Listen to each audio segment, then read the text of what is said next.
just want to speak to you all today as I've been on a little journey chasing my council about not paying rates. So I'm just curious, just quickly, first of all, can you put your hands up if you stop paying rates?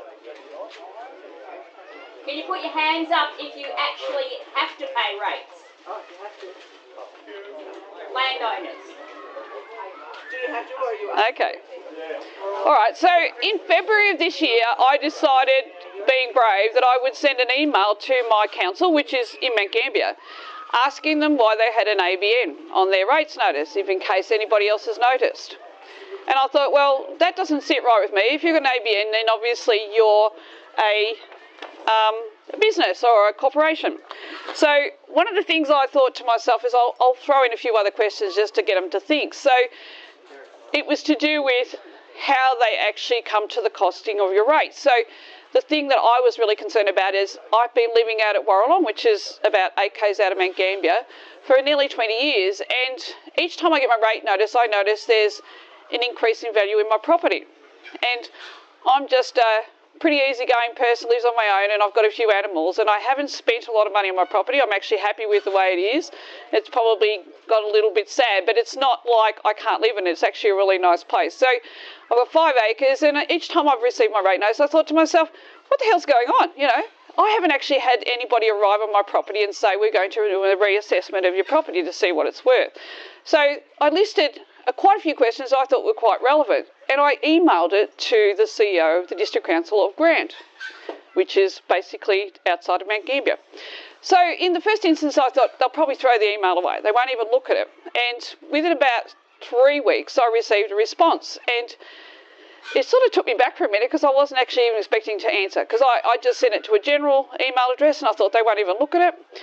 So it was addressed to the person who was the rate notice holder, which was me, and it was from a gentleman who was the finance manager in the District Council Grant, and his name is Gary Button.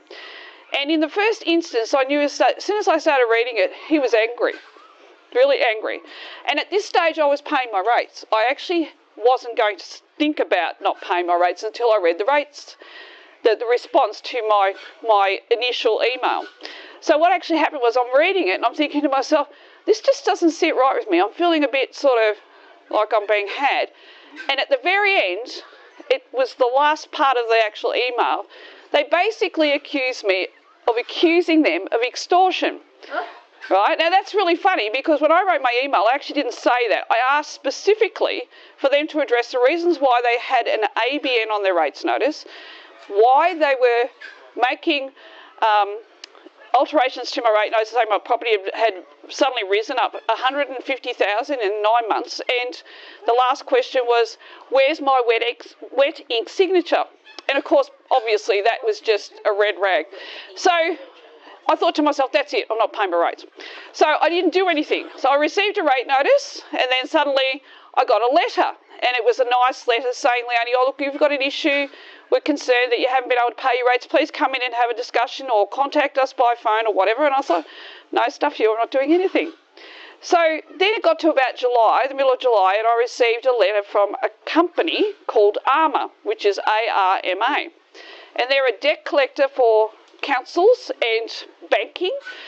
And they sent me this very nasty letter, and it said, look, you obviously are aware that we have been given your money to collect from you outstanding with District Council Grant, and we want to know, are you going to pay it? So me just went, okay, whatever, and I just sat it on the table.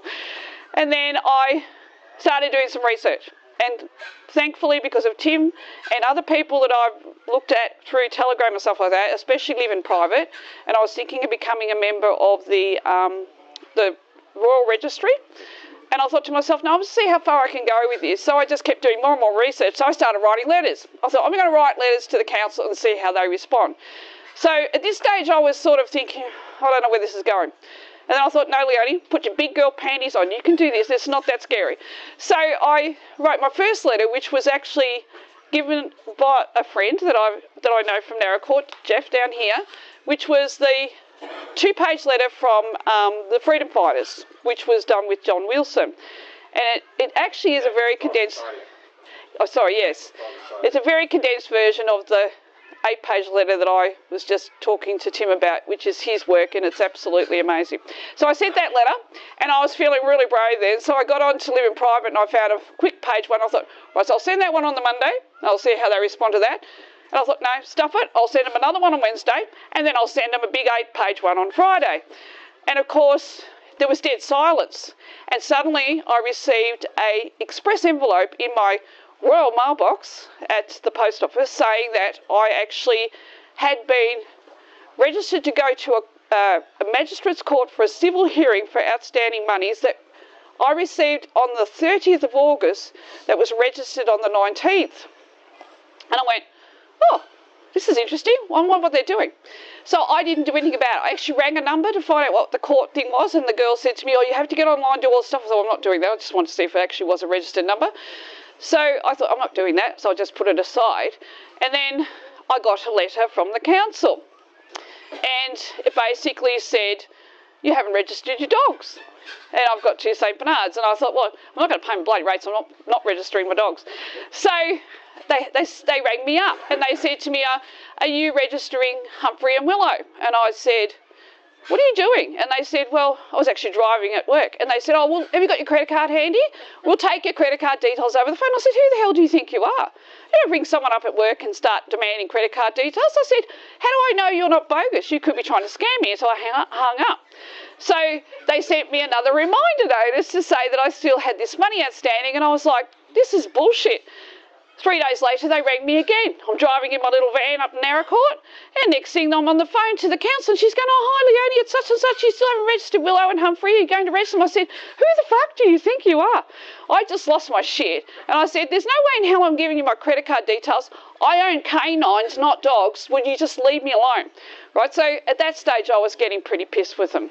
So then I got a letter from the District Council grant, and I'd actually sent an 8-page letter, which was compliments of Tim, to ask them for onus of proof, which is a very detailed letter, and this is what I want to talk to you about today. Okay, so you really need to read this letter, and this is Tim. He's just amazing. I am so inspired by him. It's an incredible read, and I actually typed this whole letter out off my phone because someone sent it to me, and I don't have internet service. So I spent 4 nights on my computer doing this letter. And it was the most inspirational thing I've ever done in my life. It actually really woke me up to the reality of what they're doing to us. But the point I wanted to make is, if you're not paying your rates, that's okay. That's your choice, right? I've got my big girl panties on. I'm really proud of that. You know, I'm 65. I'm on my own, and I have to survive. So I'm past the shit with the council and all that sort of stuff. I'm very awake. So I actually would love everyone to have a look at this letter that Tim has done and just send it for accountability, because that's what I think you need to do. Whether you choose to not pay your rates is your choice, but this letter makes your council realise you know what is going on and what they're actually doing to us. So my beautiful friend Jenny actually set up a whole page on an email address, and what we did was we made blanks of the letter, and if you want to send it, all you've got to do is fill in your details where the blanks are. Okay, so use it as accountability. It's absolutely extraordinary, and it's a great read. You will be so inspired by it. That man is a genius. Go. So what happens with you now? Sorry? What happens with you now? What situation? Well, this is the interesting part, right? So this has been going on since February, and obviously the council have been getting pretty jacked with me because I've been keep sending correspondence. So they sent me a letter and said to me, we've looked at all your correspondence, so this is over 3 months, and we think we're being very fair and reasonable, so now we've handed you all to the debt collector. And I'm really happy about that, because the debt collector will never get me. But my point is, right, nothing for 3 months. Nothing. No rates notices, nothing. I'm not saying it's gone away. I think they don't like me. And I like the fact that they don't like me, because I've got so much power from that. It's actually extraordinary to think that as a person on your own who's older and feels maybe vulnerable, that you can have that power because someone gives you the right to do that. And don't feel bluffed. They are big at bluffing. And Tim can explain it better than me, but his information that's in this letter is absolutely inspiring, and you'll get a lot out of it. And that's what really set me on my path. It just made me more determined that I will see the end of them. So in the last part of this, which I actually discussed with Tim yesterday because I wasn't here yesterday, I was driving around my little van sweating it out. I'm actually creating a lien. Now, you probably don't know what a lien is. A lien is a very serious document, and I started typing it out, and it's to stop my council from doing their shit. And it might just be about me, but I actually want them to be very accountable to what I'm about to do. And I've actually drawn the document up, but I want Tim to look at it. And he's put a few ideas to me which are absolutely mind-boggling, but I'm going to stand on my truth and I'm going to do it. So in the next couple of weeks, when Tim's done his little bit for me, I'm going to hand it to them, or send it to them, or send it in registered mail, but I'm going to make sure they get it. So you'll all want to watch this space, because if you get on the email address, you'll find out what happens.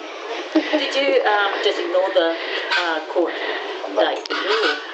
Well, that's the strange part. See, they had me lined up to go to court, right, and they actually had the date booked, so I rang the court, the magistrate's court in Adelaide, and I said to her, what's going on, what's this mean? And she goes, oh, that number means you'll be recorded to go to court. And I received the notice on the 30th of August, and it was for the 19th of August, so they didn't even send it to me in registered mail. The only registered mail I got was a infringement notice saying I didn't register my dogs. My canines. What do you have to go to court for? Well, that's a good question.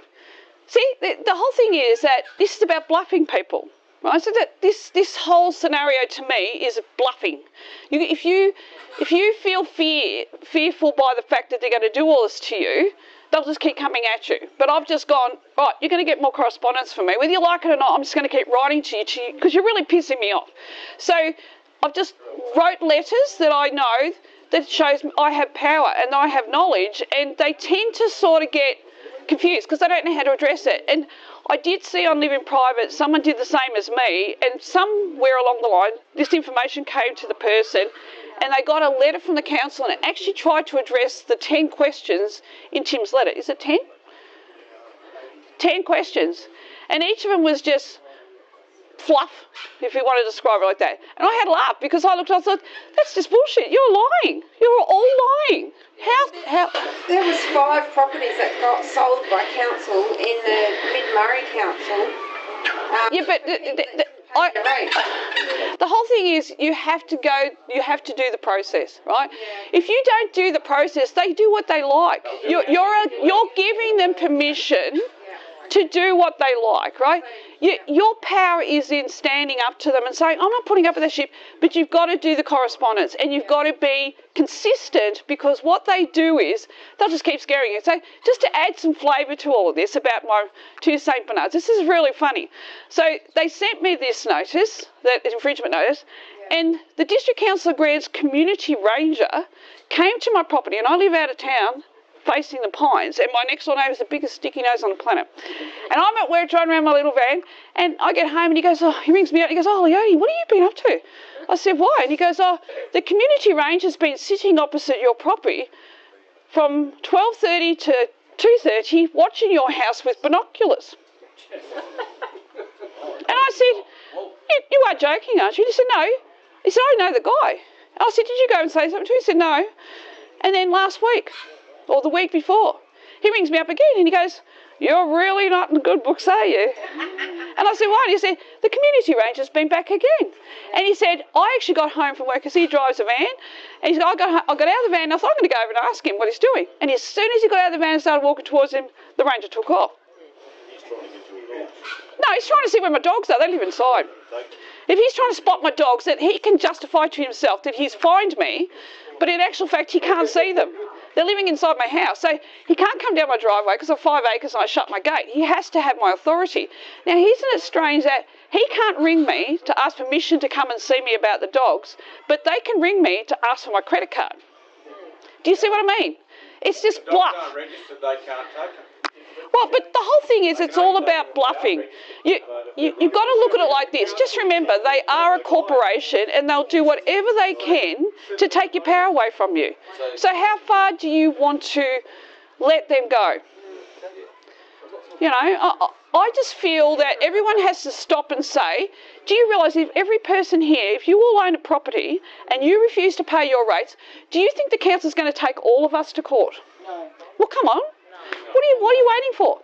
Use the letter. All right, now Jenny's going to just explain what she's done for me. Right, so we've done this little flyer. So this is a flyer, and I'll hand it out to you because it's got the email address on it. So the questions were, and you can show this to you. Got plenty of them. Do you feel that you give and contribute more to the council than they give or supply to us? Yes. Yes. Have you had a council rate rise due to property values going up in the last few years? And did you give permission to the council valuer general to inspect your property to assess that rise? No.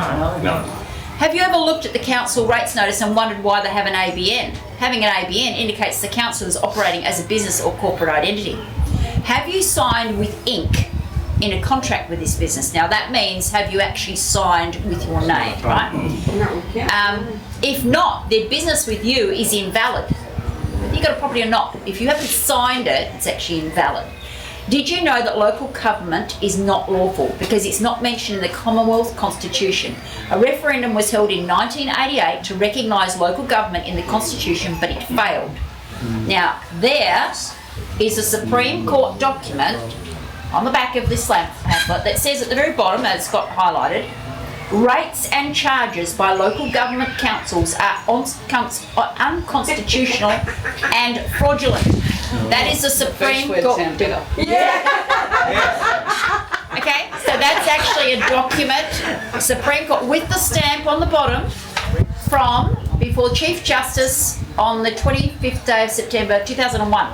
Oh, wow. So they've actually said the Supreme Court has said that local government councils are unconstitutional and fraudulent. So we've got this 8-page letter, right? Now you're welcome to have a look at it. I've got 2 copies here, one there and one That's here. the letter you gave me, isn't it? So this here I've got written up, because I'm her admin person, okay? So in here we've got all the yellow bit is blank. So if you are not with Mount Gambier Council, you're not with whatever, you can actually fill it in for Narracool, whatever you are. Okay? So fill in your name. They've also got an ABN number, so you've got to find that on the website of the council. And then what we're wanting to do is how are you concerned about how council may react if you decide not to pay your council rates? Now Leonie's done that, and you have to be aware that if 100 people all say you've got, you know, we're not going to pay our council rates. So you get 100 people from Mount Gambier, you get 100 people from Narracool, you get 100 people from Millicent, wherever, we're not paying the council rates. They have not got the resources to go and take you all to court and do all that stuff. And they're going to crumble. And it's one way of people standing in their power to make the council, the illegitimate, unlawful council, Accountability. crumble. So we've got an email address, Just and think it's about it. the email address is actually called stoptherot.24@hotmail.com. I thought it was quite appropriate. I invented that. Thank you. Thank you.